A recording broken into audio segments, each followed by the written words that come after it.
नमस्कार दोस्तों, स्वागत है आपका हमारे चैनल धर्मो रक्षिता रक्षिते में। दोस्तों, द्वापर युग में एक बार माता यशोदा ने अपने पुत्र भगवान श्री कृष्ण से कहा, हे कृष्ण, तुम संसार के रचयिता और पालनहार हो।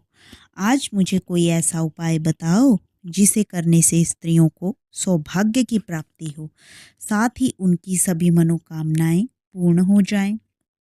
तब श्री कृष्ण जी ने कहा, हे माता, मैं आपको एक अचूक उपाय विस्तार से बताता हूँ। स्त्रियों को सौभाग्य की प्राप्ति के लिए 32 पूर्णमासियों का व्रत करना चाहिए। इस धरती पर एक राजा थे जिनका नाम चंद्रहास था। वो अनेक प्रकार के रत्नों से परिपूर्ण कातिका नामक की नगरी पर राज करते थे। उसी नगरी में एक धनेश्वर नाम का ब्राह्मण था जिसकी स्त्री अति सुशील और रूपवती थी। उस ब्राह्मण के घर में धन धान्य आदि की कमी नहीं थी, लेकिन उसकी कोई संतान न होने की वजह से वो बहुत दुखी रहता। एक दिन उस नगरी में एक तपस्वी आया। वो तपस्वी उस ब्राह्मण के घर को छोड़कर सभी घरों से भिक्षा लेता और अपना पेट भरता। एक दिन तपस्वी भिक्षा को प्रेम पूर्वक खा रहा था कि ब्राह्मण धनेश्वर ने योगी को यह सर्व कार्य करते देख लिया। धनेश्वर योगी के पास जाकर बोला, महात्मा, आप तो सभी घरों से भिक्षा लेते हो, परंतु मेरे घर से नहीं। मैं इसका कारण जान सकता हूँ? योगी ने कहा, निसंतान के घर की भीख पतितों के अन्न के तुल्य होती है, और ऐसे में जो भी पतितों का अन्न खाता है वो पतित हो जाता है। क्योंकि तुम निसंतान हो, इसलिए मैं तुम्हारे घर की भिक्षा नहीं लेता हूँ। योगी की इस बात को सुनकर धनेश्वर बहुत दुखी हुआ और उनके पैरों पर गिरकर रोने लगा। कहने लगा, महाराज, कृपा करके मुझे पुत्र प्राप्ति का उपाय बताइए। मैं पुत्र न होने के कारण बेहद दुखी रहता हूँ। सब कुछ होते हुए भी मैं खुश नहीं हूँ। ये सुनकर योगी ने कहा, हे ब्राह्मण, तुम चंडी की आराधना करो। योगी की कहे अनुसार धनेश्वर ने वन में जाकर चंडी की उपासना की और उपवास किया। चंडी ने 16वें दिन उसे अब सपने में आकर दर्शन दिए और कहा, हे धनेश्वर, तेरे पुत्र होगा, लेकिन वो 16 वर्ष की आयु में ही जीवित रहेगा।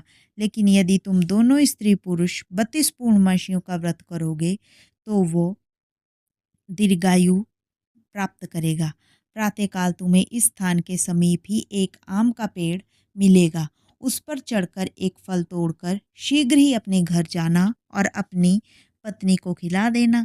ऋतु स्नान के बाद वो स्वच्छ होकर भगवान शंकर का ध्यान करके उस फल को खा लेगी। तब शंकर भगवान की कृपा से उसे गर्भ धारण हो जाएगा। धनेश्वर ने वैसा ही किया। उसकी स्त्री गर्भवती हुई। देवी की असीम कृपा से उन्हें एक अत्यंत सुंदर पुत्र प्राप्त हुआ, जिसका नाम उन्होंने देवीदास रखा। दुर्गा जी की आज्ञा अनुसार उसकी माता ने 32 पूर्णिमाओं का व्रत रखना शुरू किया। 16वां वर्ष लगते ही देवीदास के माता पिता को चिंता होने लगी कि कहीं उनके पुत्र की इस वर्ष मृत्यु न हो जाए। धनेश्वर ने देवीदास के मामा को बुलाया और कहा, देवीदास, 1 वर्ष तक काशी में जाकर विद्याधन करें, हमारी ऐसी इच्छा है। इसके साथ में तुम चले जाओ और 1 वर्ष के बाद इसको वापस लौटा लाना। इस तरह देवीदास को एक घोड़े पर बिठाकर वो अपने मामा के साथ काशी के लिए चला गया। धनेश्वर ने अपने पुत्र की दीर्घायु के लिए भगवती दुर्गा की आराधना और पूर्णमासियों का व्रत करना शुरू कर दिया था। इस बार बराबर 32 पूर्णिमा का व्रत पूरा किया। कुछ समय बाद मामा और भांजा किसी नगर में रात बिताने के लिए ठहरे हुए थे। उस दिन उस गांव में एक ब्राह्मण की कन्या का विवाह होने वाला था। जिस धर्मशाला में वर और उसकी बारात ठहरी थी, वहीं देवीदास भी और मामा उसके ठहरे थे। संयोग से कन्या को तेल आदि चढ़ाकर मंडप आदि का कार्य किया गया तो लगन के समय वर को धनुवात हो गया। तब वर के पिता की नज़र यही देवीदास पर पड़ी और उन्होंने सोचा कि ये मेरे पुत्र जैसा ही सुंदर है, मैं क्यों न इसके साथ ही उस कन्या का लगन कर दूं और बाद में विवाह के अन्य कार्य मेरे लड़के के साथ हो जाएंगे। ऐसा सोचकर वर का पिता देवीदास के मामा से जाकर बोला कि तुम थोड़ी देर के लिए अपने भांजे को हमें दे दो, और उसने अपनी योजना उन्हें बताई। तब उसका मामा कहने लगा कि जो कुछ भी मधुपर्क में मिलेगा और कन्यादान के समय वो सब हमें दिया जाए, तो ही मेरा भांजा इस बारात का दूल्हा बनेगा। ये बात वर के पिता ने स्वीकार कर ली और इस तरह देवीदास का विवाह उस कन्या के साथ हो गया। पत्नी के साथ वह भोजन ना कर सका और अपने मन में सोचने लगा, न जाने ये कैसी स्त्री होगी। लड़के को ऐसा करना सही नहीं लगा और वो रोने लग पड़ा। तब वधू ने पूछा कि क्या बात है, आप इतने दुखी क्यों हो। तब उस सब बातें लड़के को बतला दी। तब कन्या कहने लगी कि अब हमारी शादी हो गई है। देवी, ब्राह्मण और अग्नि के सामने मैंने आपको अपना पति मान लिया है। अब मैं आपकी पत्नी रहूंगी, किसी अन्य की नहीं। तब देवीदास ने कहा, ऐसा मत करिए, क्योंकि मेरी आयु बहुत कम है।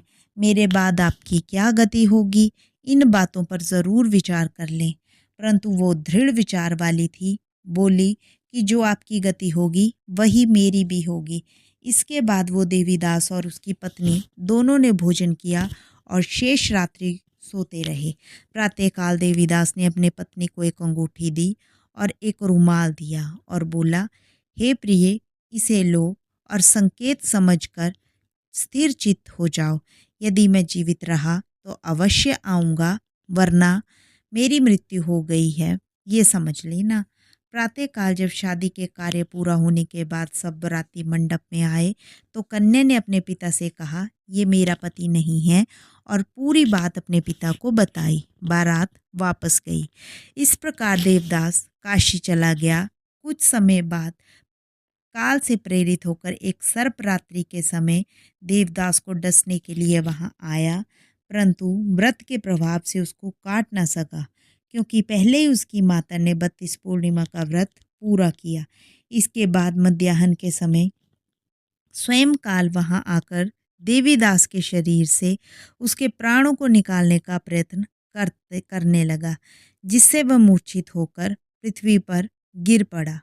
उसी समय पार्वती जी के साथ श्री शंकर जी वहां पर आए। उसको मूर्छित दशा में देखकर पार्वती जी ने भगवान शंकर से कहा, हे महाराज, ये वही बालक है जिसकी माता ने 32 पूर्णिमा का व्रत किया था, जिसके प्रभाव से इसका मृत्यु दोष कट गया। भवानी के कहने पर भगवान शिव जी ने उसको प्राण दान दे दिए। उधर उसकी स्त्री उसकी प्रतीक्षा कर रही थी। जब वह 16वां वर्ष व्यतीत हो गया तो देवीदास भी अपने मामा के साथ काशी से चल दिया और वो कुछ दिन बाद अपनी पत्नी के घर पहुंच गया।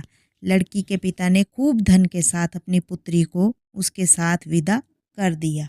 श्री कृष्ण भगवान कहने लगे, इस प्रकार धनेश्वर द्वारा 32 पूर्णिमाओं का व्रत रखने से उसकी पुत्र को लंबी आयु प्राप्त हुई। अतः जो भी स्त्रियां ये व्रत करती हैं वो जन्म जन्मांतर में वैधव्य का दुख नहीं भोगती और सदैव सौभाग्यशाली ही रहती हैं। ये व्रत पुत्र पौत्रों को देने वाला तथा संपूर्ण मनोकामनाओं को पूर्ण करने वाला माना गया है। दोस्तों, अगर आपको हमारी ये कहानी पसंद आई हो तो हमारे वीडियो को लाइक करें और हमारे चैनल को ज़रूर सब्सक्राइब करें। राधे राधे।